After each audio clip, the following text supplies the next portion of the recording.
Todo conductor nocturno tiene una historia que no cuenta en el grupo de WhatsApp del trabajo.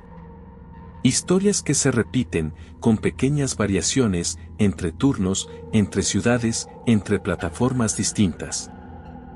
Casi siempre empiezan igual, de forma casual, en la fila de un lavadero de autos o durante una pausa para cargar combustible a las 3 de la mañana. Alguien pregunta si ya te tocó una carrera rara. Y ahí, casi siempre, alguien tiene una para contar. Nadie puede confirmar del todo si son reales. Pero tampoco nadie ha podido explicarlas. Esta noche son 3. Todos los jueves, a las 11:15 de la noche, la misma solicitud aparecía en la pantalla. Mismo punto de recogida. Una esquina con poca luz, al borde de un barrio residencial. Mismo destino. Una dirección a las afueras, casi al final de un camino sin salida. El conductor la reconoció la tercera semana. Una mujer de unos 40 años, abrigo oscuro, que subía siempre al asiento trasero sin decir más que un buenas noches apenas audible. No usaba el celular. No pedía cambiar la música. Se quedaba mirando la ventana durante los 20 minutos que duraba el trayecto. Había algo en su forma de sentarse, muy derecha, con las manos cruzadas sobre la cartera, que el conductor no supo explicar del todo. No era incomodidad. Tampoco parecía nerviosismo. Era más bien la postura de alguien acostumbrada a ese viaje desde hacía mucho tiempo, mucho antes de que existiera la aplicación que ahora la llevaba. Al llegar, pagaba con la aplicación, bajaba, y caminaba hacia una casa que el conductor nunca llegó a ver de cerca. Porque siempre lo dejaba a media cuadra. Aquí está bien, decía. Y esas eran, casi siempre, las únicas 4 palabras de todo el viaje. Durante casi 2 meses, el conductor tomó ese mismo viaje todos los jueves. Empezó a acostumbrarse a ella. A su abrigo, a su silencio, a la forma en que siempre tenía el monto exacto de la propina ya calculado. Y entonces, un jueves, la solicitud no llegó. Ni ese jueves. Ni el siguiente. El conductor no le dio demasiada importancia. La gente cambia de rutina. Pero unas semanas después, trabajando por esa misma zona, decidió pasar por la dirección de siempre. Por curiosidad, nada más. Fue de día, con el sol todavía alto, quizás porque en el fondo prefería no hacerlo de noche. Reconoció la cuadra enseguida. El mismo camino sin salida, los mismos árboles que había visto reflejados en la ventana del auto, semana tras semana, sin prestarles demasiada atención. Lo que encontró fue un terreno baldío. Los restos de unos cimientos cubiertos de maleza. Ninguna casa. Preguntó en una tienda cercana, pensando que quizás se había equivocado de número. El dueño, un hombre mayor que llevaba décadas en el barrio, le dijo que en ese terreno había habido una casa, sí. Hasta que se incendió, hace más de 15 años. Le contó que una mujer había muerto esa noche, atrapada en el segundo piso. Que el resto de la familia se había mudado poco después y que nadie había vuelto a construir allí. El conductor no dijo nada. Sacó su teléfono y buscó, en el historial de la aplicación, las capturas que había hecho por costumbre de cada viaje. La dirección coincidía, número por número, con el terreno vacío. Nunca volvió a recibir esa solicitud. Y hasta hoy, evita pasar por esa calle después de las 11 de la noche. El dueño de la tienda le contó, además, un detalle que el conductor no había preguntado. Que los bomberos, esa noche del incendio, tardaron más de lo normal en llegar por una falla en el sistema de hidrantes de la zona. Y que la mujer que murió adentro, según se supo después, se había quedado esperando junto a la ventana del segundo piso, mirando hacia la calle, como si esperara ver llegar algo que nunca llegó a tiempo. Los que conocen esta historia no se ponen de acuerdo en casi nada. Algunos creen que el conductor simplemente memorizó mal la dirección durante meses. Otros piensan que la aplicación tuvo un error y que la mujer real vivía en otra parte. Nadie ha podido probar ninguna de las dos versiones. Lo único que se sabe con certeza es que, durante 8 jueves seguidos, alguien subió a ese auto, pagó, dio las gracias, y bajó siempre en el mismo punto. Y que ese punto, técnicamente, lleva más de 15 años vacío. Historias como estas se repiten entre conductores de distintas ciudades, casi siempre con los mismos detalles. El mismo día fijo. El mismo silencio. La misma dirección que, al final, resulta no ser lo que parecía. Nadie sabe si es un solo caso que se fue repitiendo al contarse, o si son historias distintas que, sin conexión entre sí, terminaron pareciéndose demasiado. Pero la siguiente historia no tiene nada de silenciosa. La solicitud llegó como cualquier otra. Un pasajero nuevo, sin viajes anteriores registrados en el perfil. Foto genérica, calificación en blanco. El conductor no le dio mayor importancia. Todos empiezan alguna vez. El hombre subió al auto, cordial, hablador desde el primer segundo. Empezó preguntando lo normal. Que si llevaba mucho tiempo manejando, que si le gustaba el trabajo, que si conocía bien la ciudad. El conductor respondía por cortesía, sin prestar demasiada atención. Hasta que el pasajero dijo su nombre. Su nombre completo. El conductor pensó que lo había visto en la aplicación, donde aparece el nombre de pila para el pasajero. Pero él había dicho el apellido también. Y la app no muestra apellidos. Se lo hizo notar, medio en broma. El pasajero sonrió y dijo que tenía buena memoria para las caras. Que probablemente lo había visto manejar por el rumbo antes. El conductor lo dejó pasar. Encendió la radio, bajó un poco el volumen, uno de esos gestos automáticos que se hacen para llenar un silencio que empieza a sentirse raro sin motivo claro todavía. La conversación siguió, cada vez con más detalles pequeños que no encajaban del todo. El pasajero mencionó la calle exacta donde vivía el conductor. No la colonia.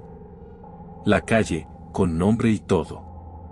Dijo que sabía que ahí vivía porque por ahí se ve tu carro estacionado seguido. El conductor rió, incómodo, y cambió de tema. Pero el pasajero no cambió de tema. Siguió, con el mismo tono relajado de toda la conversación, hablando de la hermana del conductor. Dijo su nombre. Dijo en qué escuela había estudiado. El conductor dejó de responder por completo. Miró por el retrovisor. El pasajero seguía sonriendo, mirando por la ventana como si no hubiera dicho nada fuera de lo común. El conductor sintió que las manos le sudaban sobre el volante. Pensó en las opciones que tenía. Frenar en plena calle y pedirle que bajara ahí mismo, arriesgándose a una discusión en un tramo oscuro sin nadie alrededor. O seguir manejando con calma hasta encontrar un lugar con gente, con cámaras, con luz. Faltaban todavía 10 minutos para llegar al destino marcado en el mapa. El conductor tomó una decisión rápida. Dijo, con la voz lo más normal que pudo, que tenía que parar a cargar gasolina. Se desvió hacia una estación de servicio bien iluminada, con varias personas alrededor. Estacionó junto a los surtidores. Y le dijo al pasajero, todavía con tono tranquilo, que ahí terminaba el viaje, que cancelaría el resto del trayecto sin cobrarle nada. El pasajero no discutió. Bajó del auto sin prisa. Y antes de cerrar la puerta, se inclinó un poco hacia la ventana y dijo una última frase. Que ojalá su hermana estuviera bien, porque hace tiempo que no la veía por ahí. El conductor cerró el seguro de las puertas antes de que terminara la frase. Reportó el viaje a la plataforma esa misma noche. La respuesta que recibió, días después, fue que la cuenta del pasajero se había creado esa misma tarde. Sin viajes anteriores. Sin forma de rastrear quién estaba detrás del perfil. El conductor nunca volvió a ver una solicitud con esa foto. Pero durante meses, revisó 2 veces la calle antes de estacionarse frente a su propia casa. Cambió su horario de trabajo, evitando salir después de cierta hora. Le contó a su hermana lo que había pasado, sin entrar en muchos detalles, solo pidiéndole que tuviera cuidado con lo que compartía en redes sociales. Ella, según cuenta él, se rió al principio. Dejó de reírse cuando él le mostró la captura del chat con el pasajero. Esta historia, a diferencia de la anterior, no tiene ningún elemento que escape a una explicación normal. Nadie murió en un incendio. No hay una dirección que resulte ser un terreno baldío. Solo un desconocido que sabía demasiado, y una plataforma que no pudo, o no quiso, decir quién era. Y quizás por eso mismo, entre los conductores que la cuentan, esta es la que más incomoda. Esta última no la vivió un solo conductor. La cuentan varios, casi siempre de la misma forma, en distintas ciudades donde el turno nocturno empieza después de la medianoche y termina con el amanecer. Empieza igual cada vez. Un conductor nota que la gente, al ver llegar su auto, duda antes de subir. Alguien levanta la mano para pedir el viaje, ve el auto acercarse bajo la luz amarilla de un semáforo o un poste de alumbrado, y de pronto cancela la solicitud sin razón aparente. Al principio, cualquiera pensaría que es coincidencia. Una app que falla, una señal de internet que se corta un segundo antes de confirmar el viaje, gente que cambia de opinión. Pero cuando pasa noche tras noche, con la misma frecuencia, empieza a sentirse distinto. Un conductor de Buenos Aires contó que llevaba la cuenta, sin darse cuenta al principio, de cuántas veces por semana le cancelaban apenas veían el auto acercarse. Al principio eran 1 o 2 veces por semana. Después, casi todas las noches. Una noche se detuvo a cargar combustible junto a otro colega, alguien con quien coincidía seguido en las mismas esquinas. El otro conductor lo miró, medio en broma, medio en serio, y le preguntó si sabía que llevaba a alguien en el asiento de atrás. El conductor se rió, dio vuelta la cabeza para mostrarle que el auto estaba vacío. El otro no se rió con él.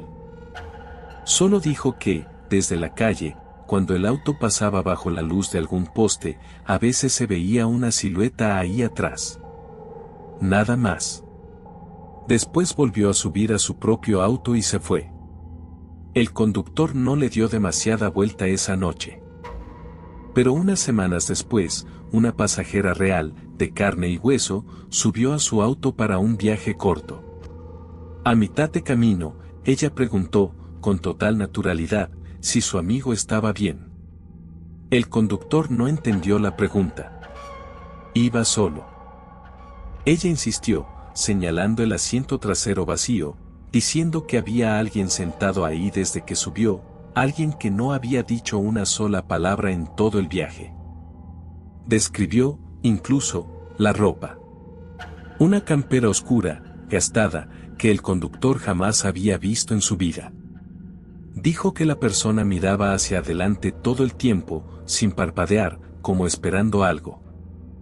El conductor sintió un frío repentino subirle por la nuca, aunque la calefacción del auto seguía encendida. No dijo nada. Solo aceleró un poco, con ganas de terminar el viaje cuanto antes. Terminó el viaje en silencio. La pasajera bajó, se despidió normal, como si no hubiera dicho nada extraño. El conductor se quedó unos segundos mirando el espejo retrovisor antes de arrancar.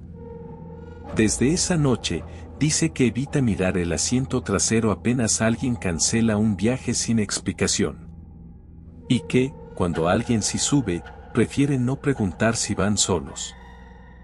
Ninguna de las 3 historias tiene una explicación que convenza a todos.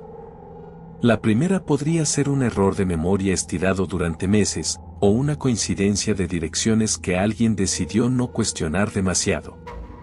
La segunda, la obra de alguien con demasiado tiempo, muy poco límite, y quizás acceso a información que ninguna aplicación debería filtrar tan fácilmente. La tercera, la clase de historia que se repite tanto entre conductores de distintas ciudades que termina sonando menos a anécdota y más a advertencia compartida, transmitida de turno en turno como una costumbre más del oficio. Lo que tienen en común las tres no es el miedo, exactamente. Es la sensación, después de escucharlas, de que el auto ya no es un espacio completamente propio durante esas horas de la noche. Que cualquier viaje, por más rutinario que parezca, guarda una pequeña posibilidad de no ser exactamente lo que aparenta. Lo único seguro es esto. En algún lugar, ahora mismo, hay un auto circulando de noche. Alguien acaba de subir. Y el conductor, sin poder evitarlo, acaba de mirar el espejo retrovisor un segundo más de lo necesario.